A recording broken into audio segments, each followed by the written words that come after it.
Korutla MLA doctor Sanjay గారు, Huzurabad MLA పాడి కౌశిక్ రెడ్డి గారు,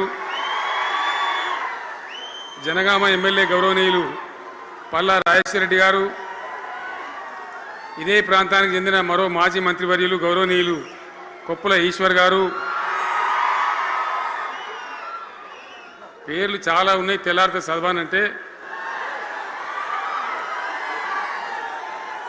వేదికను అలంకరించిన మాజీ ప్రజాప్రతినిధులు, మాజీ జడ్పీ చైర్మన్లు, స్థానిక సంస్థల ప్రజాప్రతినిధులు, అందరికీ నా నమస్కారం. ఇదే జగిత్యాలకు సంబంధించినటువంటి అలిశెట్టి ప్రభాకర్ అని ఒక కవి ఉండేవాడు. ఆయన ఒక మాట చెప్పిండు, చీకట్లో జడుసుకుంటే ఒక చెట్టే నీ చుట్టూరా అరణ్యమై భయపెడుతుంది, గుండె అంటూ కలిగి ఉంటే, గుండె ధైర్యం ఉంటే నీ వెంట అదే పెద్ద సైన్యమై నిలుస్తుంది అని చెప్పిండు ఆయన.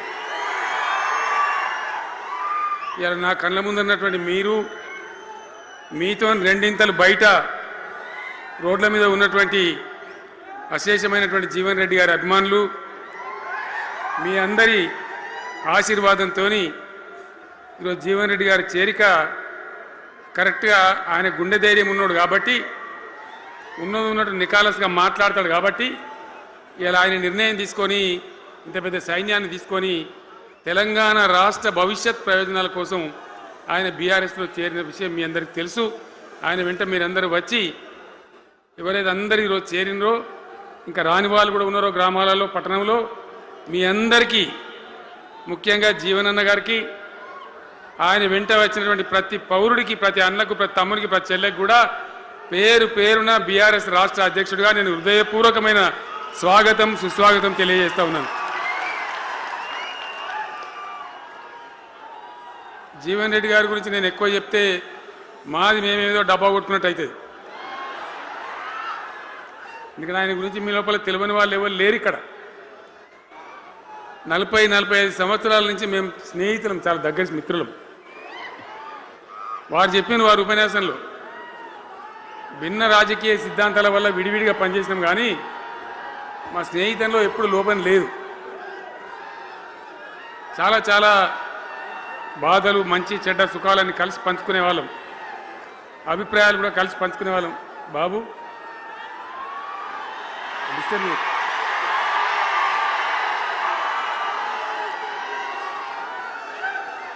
మంది లొల్లి పెట్టడం కూడా కాదురా వారు.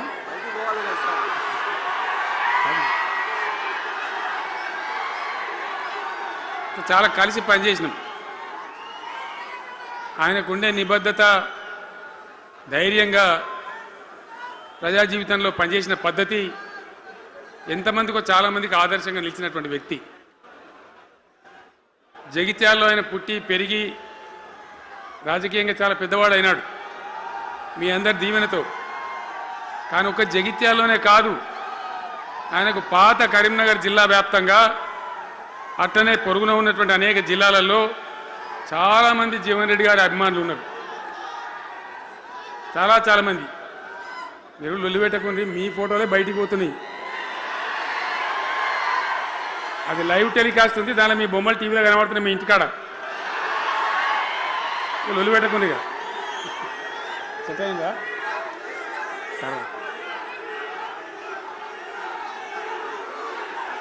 సో అట్లా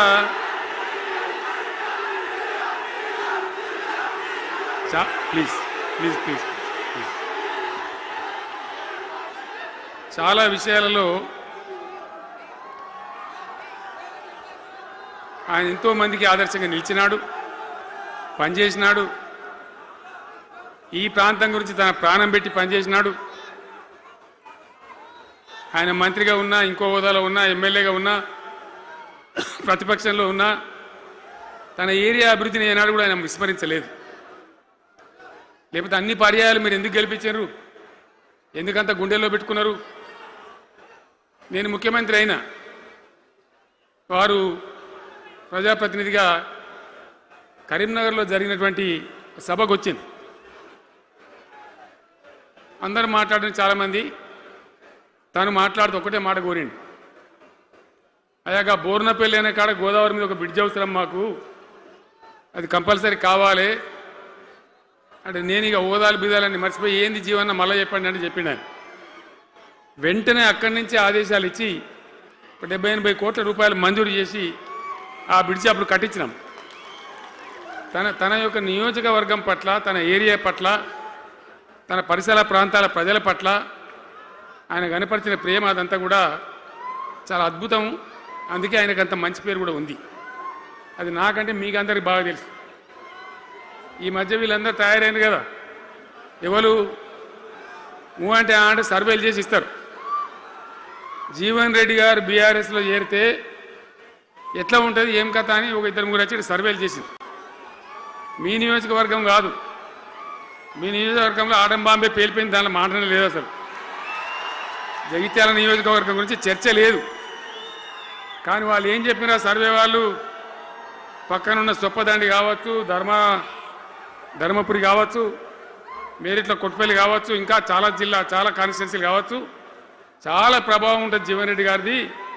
ఒక అద్భుతమైనటువంటి దీంతో రాజకీయమైన ఇది వస్తుందని చెప్పి వాళ్ళు సర్వే చేసి చెప్పినారు. అది జీవన్ రెడ్డి గారికి ఉన్నటువంటి విశిష్టత. ఒక నియోజకవర్గానికో 10 మందికో కాకుండా తనకు ఏ హోదా లభించినా, ఏ హోదాలో పనిచేసినా చాలా బ్రహ్మాండంగా ఆయన ఇక్కడ ప్రాంతం కోసం తపన పడ్డాడు. ఒక ఉదాహరణ మీకు కనపడుతుంది.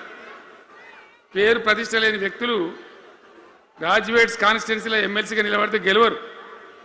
ఆయన శాసనసభ్యునిగా ఇక్కడ ఓటమి చెందినా ఇమ్మీడియట్గా మళ్ళీ ఎమ్మెల్సీగా పోటీ చేస్తే ఇక్కడ ఉండబడే విజ్ఞులందరూ కూడా బ్రహ్మాండంగా గెలిపించాను.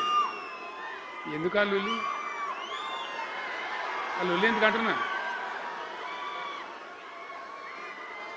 అట్లా కాదు కదా, ఇక్కడ నేను మొత్తుకుంటున్నా, అక్కడ నువ్వు మొత్తుకుంటున్నావు, అర్థమవుతుందా?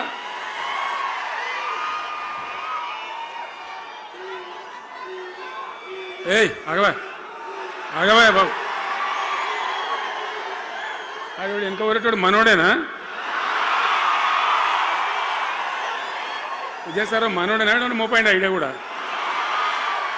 మనోడేనా? బుక్కుండా పెట్టు. ఇంత దూరం వచ్చి మనం ఇంత సభ పెట్టుకొని 4 విషయాలు ప్రజలకు చెప్పుకోవాలి కదా. మరి ఈ బట్టి అరుపులారిస్తే ఏం లాభం?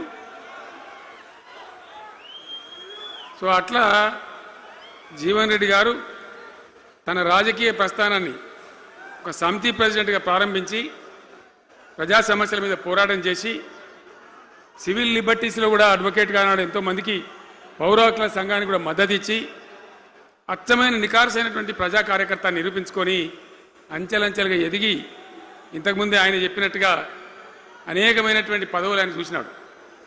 పదవులైన కొత్త కాదు, బ్రహ్మాండంగా శాసనసభ్యుని గెలవడం, మంత్రి పదవులు అలంకరించడం, అనేక రంగాలలో అనేక రకాలుగా పనిచేయడం అంతా కూడా మీకు తెలుసు. నేను కొత్తగా చెప్పే అవసరం లేదు. నేను ఒక్కటే మాట మీకు మనవి చేస్తా ఉన్నా. జీవన్ రెడ్డి గారు నేను మొన్న కలిసినప్పుడు ఒక మాట అనుకున్నాం. మేము ఎట్లా ముందుకు పనిచేద్దాం ఏంది, మేము ఇద్దరు మూలకోలం అనుకొని ఒక కుటుంబంలో అన్నదమ్ములాగా పనిచేద్దామని చెప్పిన నేను. ఇంత ప్రేమగా అంటే మనం కుటుంబంలాగా ఈ పార్టీకి బ్రహ్మాండమైన ఒక పిల్లర్స్ లాగా పనిచేసి ముందుకు తీసుకొని పోదామని చెప్పి నేను చెప్పడం జరిగింది. ఈరోజు పార్టీలో వారు చేరిన వెంటనే చాలా బ్రహ్మాండమైనటువంటి మనకు ఒక ఊపు వస్తూ ఉంది. నేను జీవన్ రెడ్డి గారిని కోరుతా ఉన్నా, జగిత్యాల మందం కాదు, జగిత్యాల జిల్లా కాదు, పాత కరీంనగర్ జిల్లా కాదు, మీరు ఆదిలాబాద్ చూడాలి, నిజామాబాద్ చూడాలి, పరిసర జిల్లాలు చూడాలి. పార్టీ ప్రధాన కార్యదర్శిగా ఈ నిమిషం నుంచి నేను అపాయింట్ చేసుకుంటా ఉన్నాను. బ్రహ్మాండంగా ఈ ప్రాంతం అంతా కూడా మీ సేవలు అవసరం ఉన్నాయి పార్టీకి. అదే కాదు, 600 ఏది ఏమైనా ఏమవుతుంది, 100% మళ్ళా బీఆర్ఎస్ గవర్నమెంట్ వస్తుంది.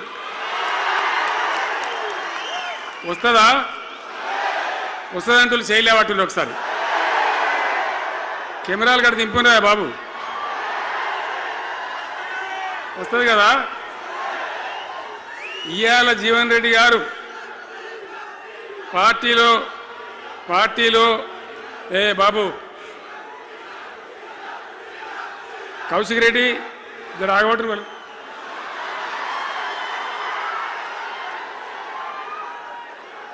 పార్టీలో పనిచేసి పార్టీ కోసం సేవ చేయడమే కాదు, రేపు భవిష్యత్తులో బీఆర్ఎస్ గవర్నమెంట్ ఏర్పడిన తర్వాత కూడా బ్రహ్మాండమైన పదవిలో ఆయన అద్భుతమైన సేవలు మీ జిల్లా మొత్తానికి అందించబోతాడు.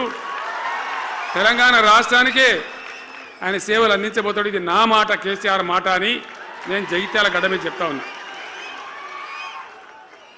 నేను ఎక్కడన్నా మాట ఇచ్చినంటే తప్పలే. కాబట్టి జీవన్ రెడ్డి గారిని మీరు జగిత్యాల మందం మీరు యుద్ధం చేయాలి. యుద్ధం చేసేదానికి ఆయన ముఖాబిలా మనిషే లేడీడా, మీరు సరిపోతారు. ఆయన నాకు అప్పచెప్పాల బయట పనిచేయడానికి. కరెక్టే కదా? అట్లే చేద్దామా? అట్లే ముందుకోదామా? జగిత్యాల యుద్ధం మీ వంతు, తెలంగాణ యుద్ధం మా వంతు. ఓకే కదా?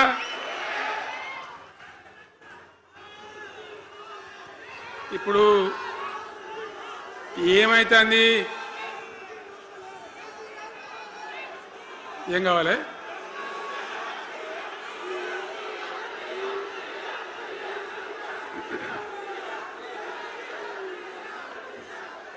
గింతే మనది మనం అనుకొని పోదాము. మరిగా బంద్ చేయండి బాబు, మీరు ముద్దుమంతులకు చెప్పండి వాళ్ళకు.